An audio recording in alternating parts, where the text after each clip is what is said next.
Kasi ito po, ang developer po natin dito kapag po sa project, yung atin pong may-ari, si Sir June o Porfirio Lucingo Jr. o Sir June din, yung tawag namin sa kanya, o Boss JBY.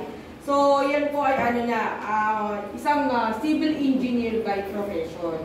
So, yun yung unang puhunan niya sa pag-construct o sa pagbuo ng isang company.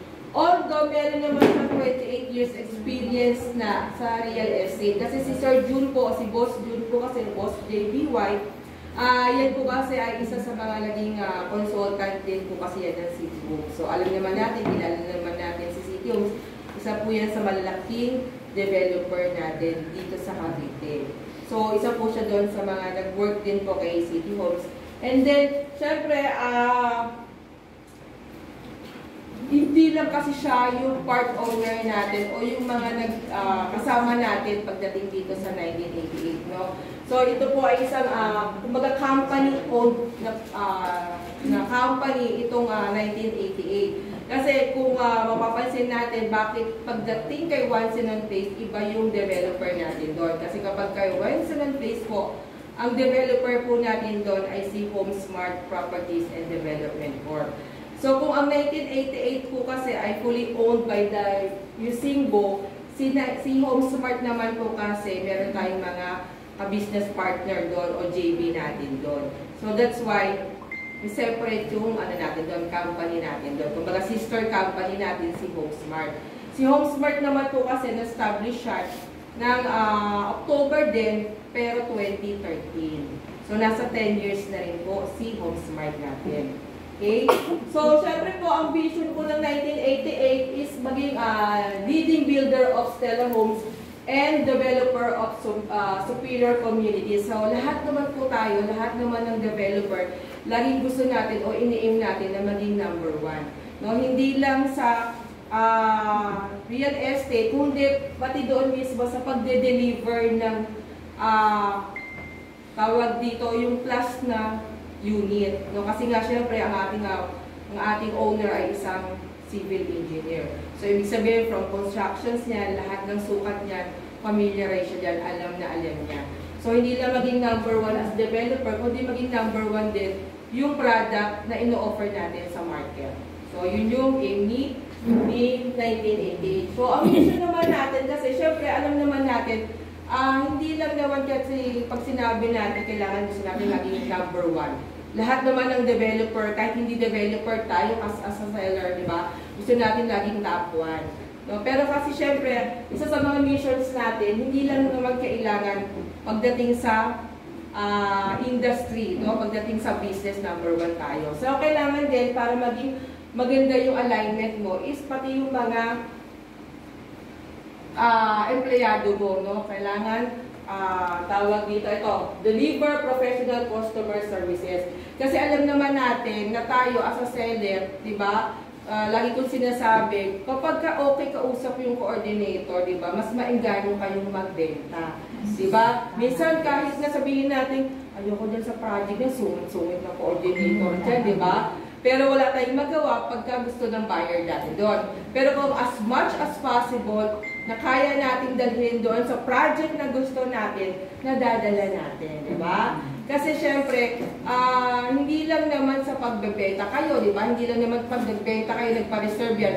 Hanggang dyan na lang yan, antay na lang natin kung kailan ma-turnover, follow up tayo ng com, di ba? Hindi naman din ganoon ang sistema nyo as a seller. No? Kami din as a developer, syempre yung relationship ng aming customer service, lahat ng staff, from reservation up to filing niya, kailangan okay, naka-align tayo. No? Kasi hindi lang kailangan number 1 tayo pagdating sa bentahan. Kailangan yung mga tao natin, yung mga staff ng developer, maganda din, number 1 din yung services na binibigay natin sa inyo, hindi lang as a seller, kundi syempre sa mga buyer natin.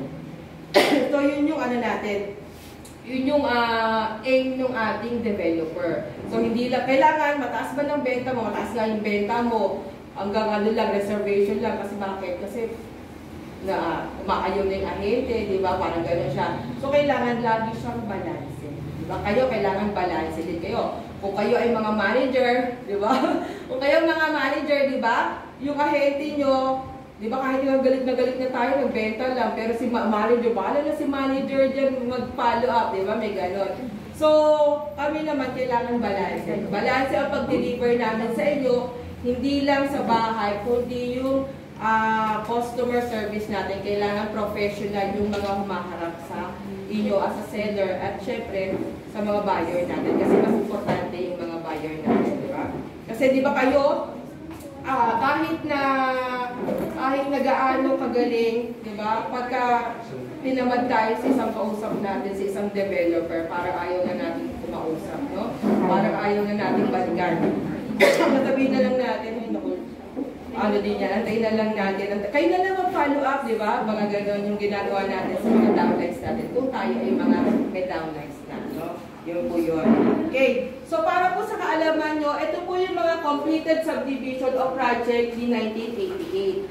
So, doon po sa iba, syempre naman po, yung ating developer, hindi naman siya nag-start mag-develop as community agad o isang malaking subdivision agad. So, nag-start po ang developer natin doon sa mga maliliit lang, no? Sa mga cluster lang na tinatawag or pocket subdivisions. So, ito po yung mga completed project natin. So, si Tamarind Residences po sa Las Piñas, Goodyear Townhome sa Las Piñas din po dyan, and then Cajun Townhome sa Parañaque, and pagdating po dito sa Cavite, yung Versato. Si Versato po, ito po ay nasa Pasong Buayan. So, I think ano lang po parang mga 10 units lang po ito, no? Isang cluster lang ito. Kasi yung ating developer, si Boss, si JBY po kasi, minsan nakikipag-partner din yan sa ibang developer din. Yung mga developer na nag-start na katulad niya, no? So, kaya yan, meron tayong Versato. And then, para po dito sa 13 points, si Grand Crossville 2, ito po yung row house dito, no, bago kayo makarating kay Erin Bay, meron po dyan row houses dyan. So, si 1988 po kasi yung nagtapos ng project niya. So, hindi naman siya yung talagang nag-start dyan, pero halos lahat po yan, si 1988 na yung nag-finish ng construction sa delivery ng unit. Okay? And then, ito po, yung recent natin, si Erinville Homes po, ito yung sasabi ko kanina, si phase 2 po yan. Okay? So, dito po kasi sa Erinville, para din po sa kaalaman ng iba doon sa mga bago, si Erinville Homes po kasi, hindi po talaga ito originally tayo ang developer si 1988. No? Kasi meron talagang, binenta namin si Phase 2 kasi marami kami na-encounter dyan. Kasi itong Erinville Homes po kasi galing din to sa ibang developer, no, na nagsara. So, ginawa po kasi ito ay in-offer sa amin ng bangko. So, syempre, pag bangko naman yung nag-offer sa'yo, lahat yan ito yung title na, no? So, in-offer po sa amin ito ng bangko, kaya po kung mapapansin nyo sa mapa natin, yung nandito, meron po mga shades ng black dyan. So, yung mga naka-shades ng black po yan po ang hindi property ni 1988. Yan po yung doon sa una pang developer na hindi na na-push through, no? Hindi na natuloy siya. So, kaya po yung iba dyan, kung may ma-encounter kayo dyan, actually, before naman, talaga marami kami na-encounter na sabihin nila hindi naman nagtuloy yun, nagtago na yung developer. Pero hindi po kasi kami yung developer noon at that time. No? Iba po yung developer niya, I think nasa Quezon City base yan eh. No? So, yan po yung talaga yung mga shades niya, talagang hindi po yan kay 1988. So, ang ino-offer for sale lang natin, yung mga naka-white dyan, ay, yan naman po ay guaranteed na may title na. No? Clean title na po yan. Kasi nga po yung galing na kay bangko. Okay? Yes po. Wala na po siya, ma'am. Talaga sold out na po yan. So, kung masu-search nyo po yan sa sa Google po kasi, itong mga project natin halos na to, lahat po yan ay townhouse complete. Po, yan. So, talagang sold out na po yan. Wala na po tayong reopen yan eh. Po. Yan. So, ito po yung natin, locations natin, Market Road, Barangay de Ocampo, 13 Martires City, Cavite. Doon sa mga buyer natin kasi minsan kahit tayo, no, pag sinabi kasing de Ocampo, dalawa kasing way ng de Ocampo ay nandun sa kabilang side. So, si Erinville po ay nasa Market Road. Kasi kung halimbawa po ang kliyente natin o ang kausap natin, magka-tricycle siya, pag sinabi lang kasi ng Barangay de Ocampo, automatic po yan din sa kabilang, sa 13 Martires na Tansan Road siya dadaan. hindi siya dadaan dito po sa may palengke, no? So kung magko-commute po siya, magta-tricycle siya, Market Road po yung sasabihin natin, De Ocampo Market Road. So yan po. Kasi pagka dito naman ang bayan natin sasakay sa may palengke, automatic pag sinabing Erenville, okay na po yan. Pero kung halimbawa bumaba sa bus, o kaya sa van, at magta-tricycle siya doon, lagi niyo po sasabihin yung Market Road. No? Kasi po baka doon sa kabila yan, eh kahit po makakarating ng kabilang patansa na, hindi po niyo makikita si Erenville. So yan po siya. Okay? So ito po. Oo, dito po kasi lagi eh. Pag sinabing De Ocampo, dito lang kayo dadalhin ng tricycle. Pero kapag po Market Road, Erenville, automatic po yan. Dito po yan sa may palengke. Yan po siya. Okay? So para mas mabilis, syempre kabisado niyo na si Masaito. Opo, yan. So ito po, ang maganda dito sa Erenville Homes o dito sa 13 kasi, established na ang 13 Martires, di ba? Nandiyan na po lahat. Lahat ng gastos, lahat ng pangailangan ng kliyente natin, nandiyan na. Ang mall, ang hospital, mga bangko, schools, tapos yung mga tawag dito, public market, nandito naman lahat na sa 13. So hindi na kailangan talaga ni buyer nyo na magsabi na baka naman ang layo-layo niyan sa mga bilihan, mas magastos. So dito po, kumpleto na tayo sa 13 po natin. Okay. So ito po, ang product natin, si Erenville Homes po yan. So ito po, dalawa po ang phase natin. So dito po, nasa phase 1 tayo. So nandito po tayo na area. Yung model house po natin ay nandito sa Block 3. So ito pong phase 2 na to, ito po yung si Vidora model po natin. Ito, yan po yung nasa phase 2. Yan. So ngayon po, phase 1, dito po nakalocate yung ating Duplex 44. So ibig sabihin po, si Duplex 44 ay nasa bungad siya. Okay, ako yung ating ino-offer. So ito po yung, kasi marami po naghahanap ng duplex na ano natin, ng bungalow. So sold out na po siya. So wala po talaga tayo available na po pwede i-offer kay buyer. Kung meron man po, mag-aabiso ako just in case gusto ng buyer nyo ng RFO kaagad. Kung meron po dito, mag-aabiso naman po ako. So yan po, si Vidora model natin, o yung si bungalow po natin, 65 square meter naman po yan. 32.5 yung floor area natin. Yun nga lang po kasi, baka kasi pag sinabing Erenville, akala nila same po yung model natin. So para po sa kaalaman ng iba, si Vidora po o si bungalow natin po, yan po naman ay wala po siyang carport o provision for carport. Okay?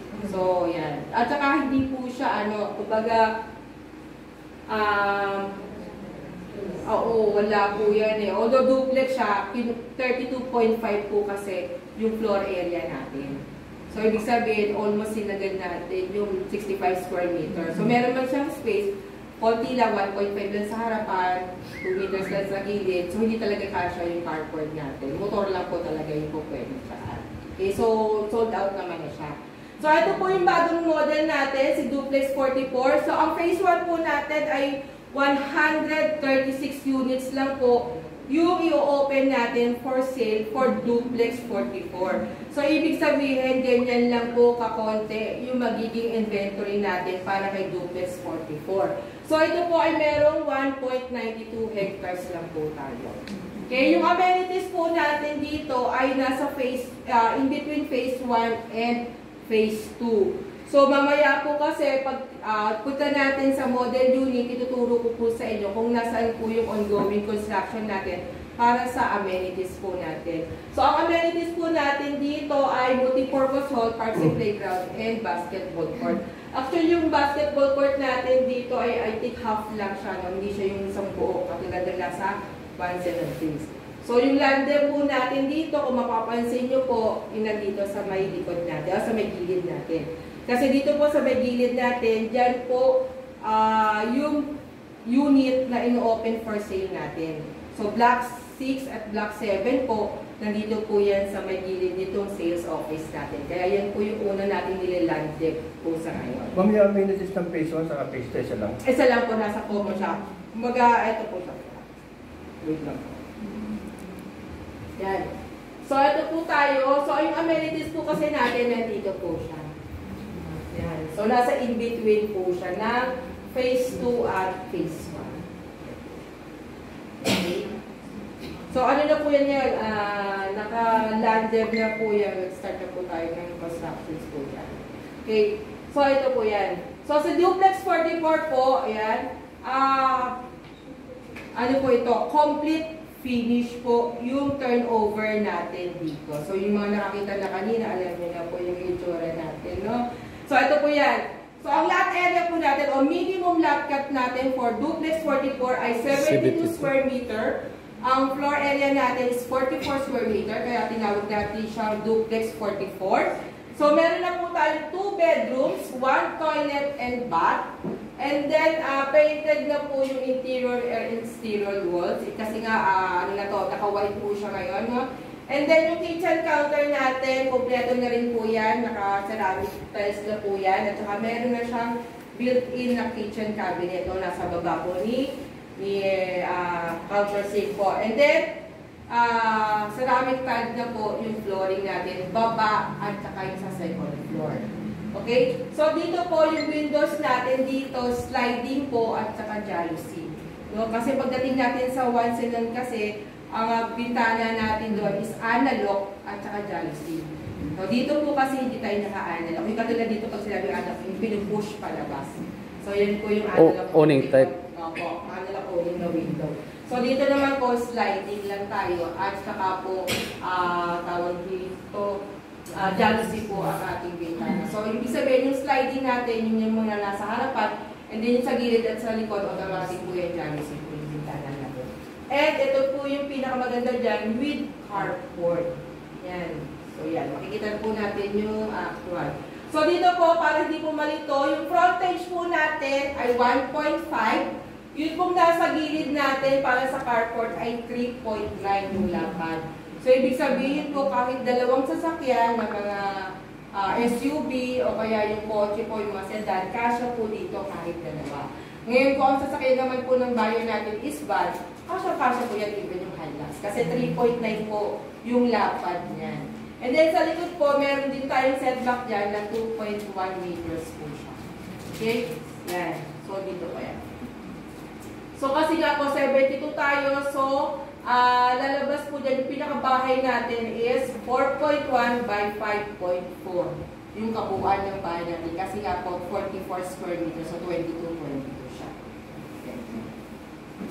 So, yan. So, makikita naman po niya yung actual doon kasi nilagyan po namin ng markings. Kasi ang dito po kasi sa duplex 44, dalawa po kasi ang magiging lot area natin.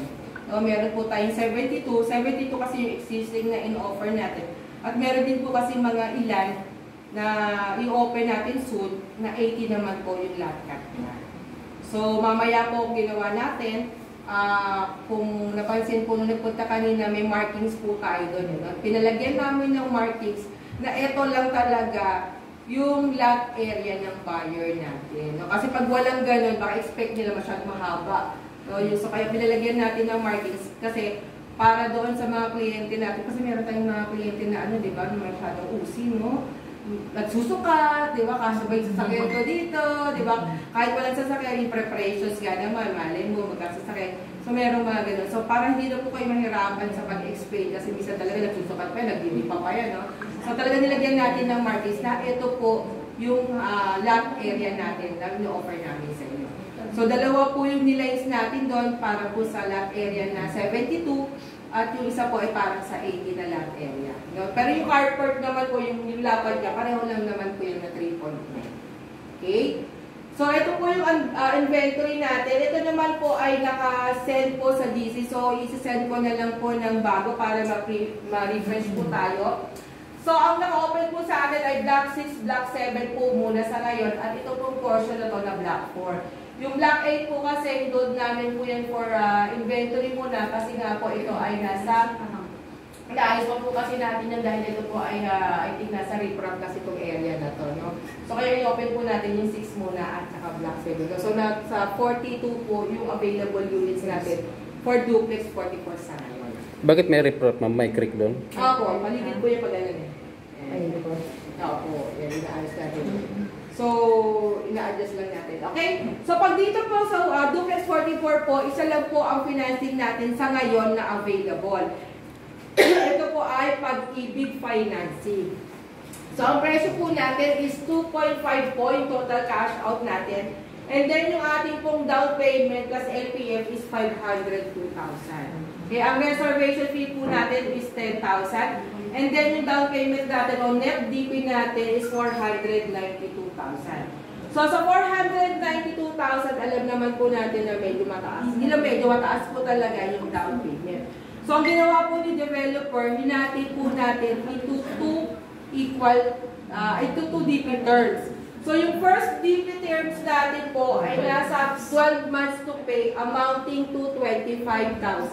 So, mas mataas lang ng konti po yung sa first 12 months natin kasi down payment po yan saka LPF po kasi yung first year natin. Okay? So, yung second equity term natin is 30 to 30th months. So, ibig sabihin po, 30 months in all po yung ating DP terms. Okay? Bakit pagdating sa second DP terms, naka 18 months? Kasi po, pagdating ng second equity terms po kasi, nandyan na po kasi yung pagpasok ng approval ng buyer sa Pag-ibig. No? So, ginawa po natin, para po kasi, anytime po kasi during second equity terms natin, possible po yan na ma-take out na kay Pag-ibig kahit hindi pa tapos yung kanyang DP terms. So, pwede na natin yung i-apply. So, kasi po dito sa first equity sa 12 months na yan, yan po ay, bago matapos yung ika-12 months yan, automatic po yan, ongoing na yung construction ng bahay ng buyer natin. So, pag ongoing na yan, natapos na yan, alam naman natin kapag naka 80% na yung bahay na yan, preparation na po yan sa loan docs, no? Kasi po pwede na yan i-file. So, kaya po, stretch ni developer ng 18 months yung second equity terms po. Kasi nga po, magsasabay si monthly amortization natin na 14,000 at yung existing natin na equity na 10,800. So, pag nagsabay po yan, nasa 25,000 po, yung magiging monthly cash out ng buyer natin. So, ito naman po, magsasabay lang naman po, depende po sa take-out day. No? So, pero definitely po talaga, magsasabay po yan. No? So, po pwede po, halimbawa, nakaka 6 months na siya dito, kasi misa si Pag-ibig, di ba, 4 months yung take-out niya. So, baka nakaka 6 months na siya dito, na take-out siya. So, doon pa lang po magsasabay yung magiging 25,000. So, kung hanggang di naman siya na-take-out kay Pag-ibig, continuous lang po si 10,800. So, ganyan po siya. So, yan naman po ay dinidiscuss ko during reservation bago ko i-accept yung reservation ng buyer. Kasi nga, tendency kasi niyan, baka kasi akalain ni buyer na matatapos pa to bago siya mag-monthly amortization ng 14,000. So, ini-emphasize na po natin yan at ilalagay na po natin yan sa computation sheet na possible po na magsasabay yung monthly at monthly amort at saka po monthly down payment. Okay? Kasi minsan, syempre, na-encounter natin, meron kasi mga buyer na kapag na-take out ka na, nakakalimutan yung second equity term. Tama? Diba? Kasi sabi niya, bayad na naman kay Pag-ibig, bakit kailangan pa magbayad ng equity? So, kailangan talaga nila magbayad ng equity kasi 2 million lang naman yung binayaran ni Pag-ibig kay developer. Hindi naman siya yung total, hindi naman niya sinama yung equity kasi di ba ang equity naman po ay kay developer naman po talaga yung bayad nyo kasi kung ano po yung price ni developer at yung approval ni Pag-ibig, automatic naman po yung equity, talagang dapat bayaran ng developer. So kaya kailangan, syempre nandun kayo para i-explain din sa buyer nyo na magiging ganito, possible, no? Possible po siya. Hindi siya po pwede, hindi magsasabay at magsasabay po siya. So, ang gagawin lang po namin as developer, kung meron po kasing mga buyer, minsan kasi hindi talaga nagtutugma, di ba? Minsan kung sino yung bayad na, hindi pa kayo yung bahay, tama? Kung sino naman yung hindi pa bayad, yan naman yung ready na yung bahay, di ba? Tama, mali? Di ba? Di ba kayo na-encounter nyo, ito naman siya, nagpa-follow up. Diba? Kasi tapos na yung buyer nyo. Samantala yung isa naman na kliyente nyo, Ay, na-take out na ako. Ano ba yan? Hindi ko pa naman kaya magsabay, di ba? Mga ganun. Meron talaga mga scenario na yan. So, ang gagawin po kasi namin ngayon, no, ang ipino-coordinate namin sa aming construction, kung meron kayong buyer na sa tingin nyo, kasi syempre kayo unang kakausap yan, bago sa amin. So, kung may buyer kayo na, ma'am, hindi po ito nagmamadali ha, kasi baka mag-alanganin siya sa 25,000, yung medyo mahuhuling construction na yung offer natin. So, pwede kong offeran na gano'n, no? So, pwedeng siguro bago, hindi ba after 6 months ng second equity terms, magmamati siya, medyo matatagalan ng konti bago magsabay. So, ang gagawin natin sa kanya, i-offer natin syempre yung mga last batching for construction. No? Pero syempre kung ang mga buyer nyo naman ay dahil may pambayad, tsaka na kung bayaran niya 12 months, kung magsabay siya, okay lang naman. So, meron tayong mga certain clusters na i-offer. Para hindi tayo magka-problema lang. Okay? Ayan po siya. Kasi nga, di ba, pagka-buyer talaga at may pambayad, talaga nagmamadali yan na makalipat ka agad. Is that possible, ma'am, na kaya nyo yung commitment na yan? Opo, yes. Kasi i-offer namin. Opo, kasi ngayon po kasi, tawag dito, kung napansin nyo sa once and di ba, updated tayo sa constructions. So, talagang ino-offer natin ito, nakatayo na. So, nandito na po ang ating contractor talaga sa area unit. So, kaya nga po ngayon, nagla-land dev na tayo kasi nga, magkakastart na rin tayo ng construction sa Block 6. Saan ba exact location na no? Itong phase na ito. Apo yan, phase. Actually, itong buo na to phase 1. Pero ito kasi yung naka-open for inventory natin, yung nasa likod po nito. So, kaya kung mapapansin nyo, may kalsada na dyan ng konti, tapos nag-aano na siya. Anong block yan, ma'am? Block 6 po, at Block 7 po kasi yung open natin. Block 6, 7 daw yan, sir. So, yung Block 6 at Block 7. So, mamaya kung punta tayo, makikita nyo dyan na yun. May kalsada na yan, tinatapos na po yan. Kasi nga po, ito po, mag-start na tayo ng construction dyan. So, ito nga kasi dahil nga 135 units lang naman si Duplex 44. Sir, interest So, yan. mabilis na. Ito kasi. Clarify ko lang, ma'am. Opo. Sabi mo kanina, 12 months ang down payment. So, dahil meron kayong dalawang option, first Dalawang terms ako. dalawang terms. The first one is 10,000. Then, magsasabay sa mag-down. Apo. Ito ni kapatid, ma'am. Possible ba mag-turnover ni kapatid, ma'am? Possible po. Kung halimbawa itong offer natin. Yan po ang ginarap. Pwede yan, ma'am, sa mga nag-rent kasi. Oo, yes po. Diba? Para Kaya nila yung 10 plus yung rent. Pag kinumbine mo. Okay. So, yun lang ma'am yung commitment na. Apo, yun yung commitment po natin. Yes po. Kasi yung kaibigan nating Amaya talagang alam ang gagawin mo sa amin. Okay. Yun, ito kasi ano po tawag dito. Yun nga, di ba, yung nag-pandemic, nag-stop po talaga si sales ng One Senon. Although si Eribil kasi sold out na. Nag-start siya ng, nag-stop siya ng sales, nag-start siya kumbaga, completion ng bahay. Pending na. Oo. So kasi di ba, during that time kasi di ba, ang laki ng benta natin ng OCP, tapos hindi makasabay si constructions kasi halos ubos na yung black lot noon eh. So naiwan talaga si constructions kasi nasa during that stage kasi di ba alam naman natin na land dev automatic kasi 2 years talaga yan. Pero kasi mas mabilis pa rin naman si One Senon kasi nga yung land dev niya na in-offer natin, meron na tayong ano doon eh, halos kalsada na nakita. So ginawa po ni One Senon, hindi tayo nag-sales, hindi tayo nag-open ng mga units doon. Binuto niya for construction. So ngayon, nagbumalik tayo si HomeSmart last June.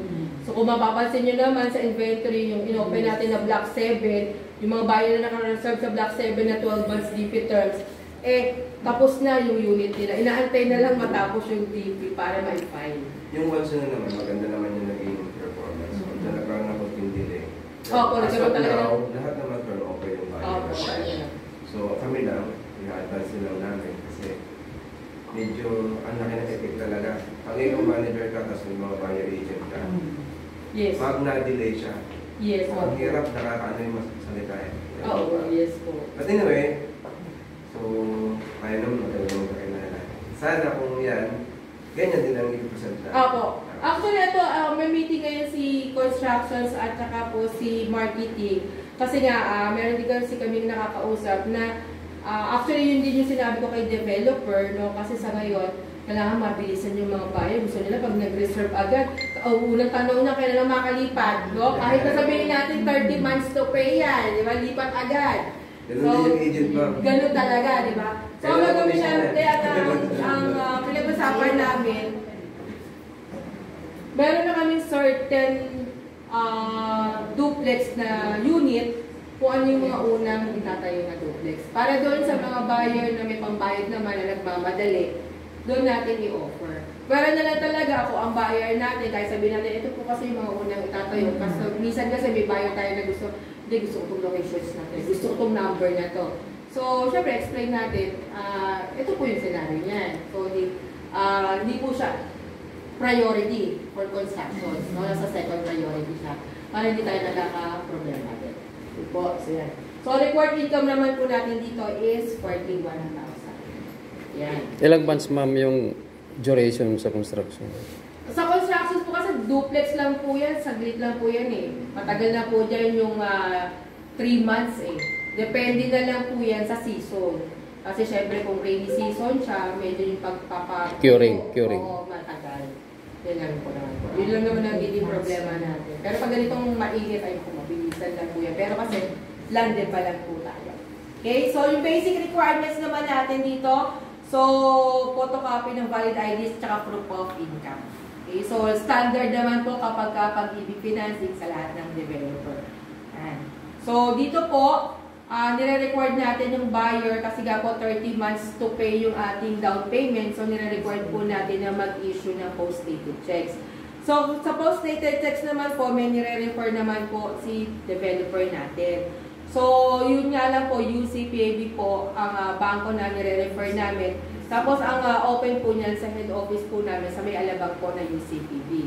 Ngayon kung halimbawa ang buyer niyo po ay magpapa-refer kay UCPB po, i-inform nyo lang po ako and then sasabihin ko sa akin yung valid IDs ng buyer nyo, dalawang valid IDs ng buyer nyo, plus o kaya kay AIF, and then sasabit po namin yun o i-email po namin yung kay bangko.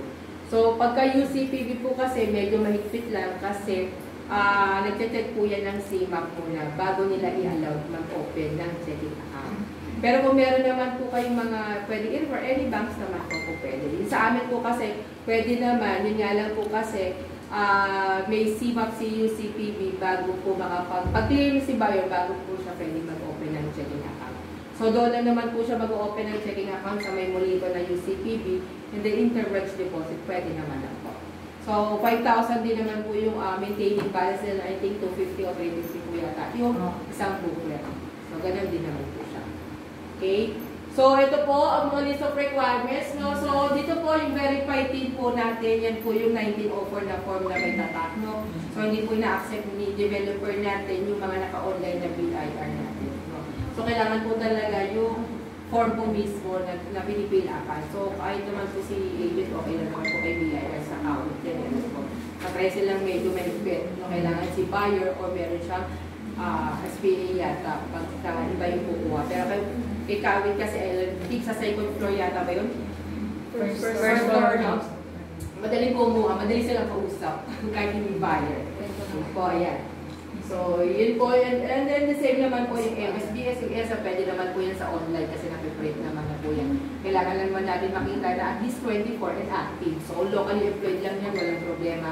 Mag-OFW naman po, at least naka 24 months siya o active po yung pag-ibig contributions niya. So, alam niyo naman po, resibo yung kukunin ni developer dyan para makita natin yung kanyang updated na payment o nag-lamsam siya if ever na wala talaga siyang pag-ibig contribution.